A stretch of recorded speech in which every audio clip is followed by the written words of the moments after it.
In 1997, two Stanford students named Larry Page and Sergey Brin had built something revolutionary, a search engine that actually worked. They approached Yahoo, the internet's most powerful company at the time, with an offer. Yahoo could buy their entire operation for just $1 million. For context, $1 million was a significant sum in the 90s. Google was tiny, just a prototype, barely known outside academia. Yahoo, by contrast, was absolutely dominant. They were the gateway to the entire internet. Yahoo's leadership made a critical decision. They said no. They didn't reject Google because the price was too high. They rejected it because they didn't believe in the product. Yahoo's executives thought their own search solution was good enough. Yahoo's business model was built on being a directory, a human-curated list of websites. They had armies of people manually organizing the web. They weren't a search company. They were a curator, and they saw themselves as fundamentally different from a simple search tool. The company's leaders believed that human judgment would always be superior to algorithmic search. They thought computers couldn't understand the nuance and quality that human curators brought to the web. This assumption would become their downfall. There was also a matter of ego. Yahoo had exploded in growth. They were the darling of the internet, and their founder, Jerry Yang, was celebrated as a visionary. The company felt invincible. $1 million for a Stanford student project seemed beneath them. Yahoo wasn't in survival mode. They were thriving. The dot-com bubble was in full swing, and venture capital was pouring into every internet venture imaginable. Why spend money acquiring a search algorithm when you could build your own, especially when you already had the traffic? Yahoo's executives also believed they could simply outrun Google. If search became important later, they'd build a better version. They had resources, brand recognition, and user trust. How could a Stanford student project possibly compete with them? The biggest factor was market vision. Yahoo's leaders simply couldn't see that search would become the central hub of the internet.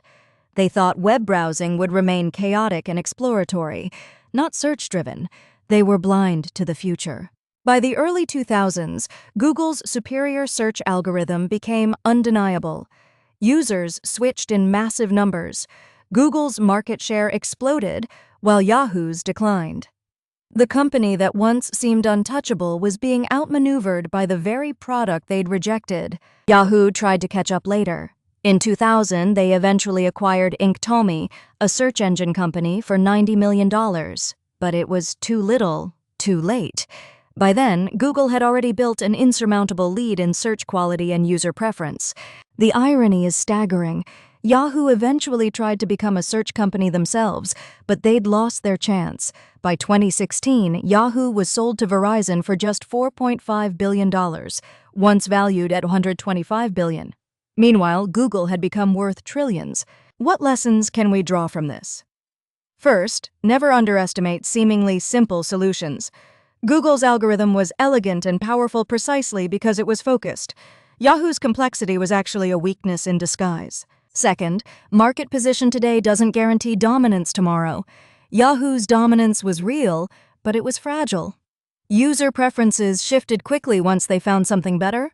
Complacency is a killer in fast-moving industries. Third, vision matters more than current resources. Google had founders who could see where the internet was heading.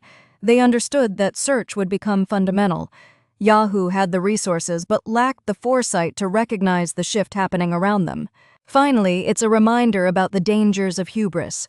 Yahoo's leaders believed their own mythology. They thought they were too big to fail, too smart to miss important trends. This arrogance blinded them to reality unfolding before their eyes. Yahoo's rejection of Google for $1 million is one of the most expensive business decisions in history. In today's money, that's worth over $2 trillion. It's a cautionary tale that echoes through Silicon Valley even now. This story teaches us that opportunity rarely knocks twice in business.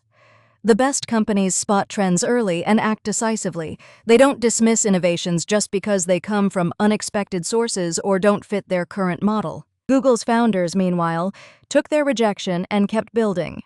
They focused on what they did best, making the world's best search engine. They believed in their product and their vision, even when the internet's most powerful company dismissed them. Today, Google processes over 8.5 billion searches per day. It's the second most valuable company in the world. Yahoo, once the king of the internet, essentially ceased to exist as an independent company. The trajectory couldn't be more different. The million-dollar rejection reminds us that the future is rarely obvious. Even brilliant people at powerful companies can completely miss transformative trends. Staying humble, curious, and willing to adapt is essential for long-term success in any industry.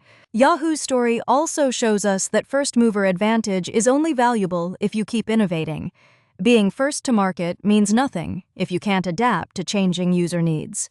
Google understood this and kept improving. Yahoo became complacent.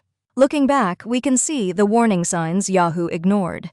Users already preferred Google's simple interface. The algorithm produced better results. But Yahoo's leadership dismissed these signals because they didn't fit their narrative. They heard what they wanted to hear. The rejection of Google also reveals something important about corporate culture. Yahoo had become bureaucratic and hierarchical. Big decisions moved slowly. Meanwhile, Google's founders could pivot instantly. Culture often determines who wins in fast-moving markets. Another factor was Yahoo's board and investors. They might have pressured the company to focus on core business rather than experimental acquisitions. Growth came from their directory model and portal services. Diversifying into search felt risky to them at the time. But here's the paradox. By playing it safe and rejecting risk, Yahoo took the biggest risk of all. They bet their entire future on the directory model being the internet's future. That single decision cost them everything they'd built. Sometimes the safest choice is the riskiest. Yahoo's story is now required reading in business schools worldwide. It's studied as one of history's greatest failures, not because the company did anything malicious, but because they failed to adapt.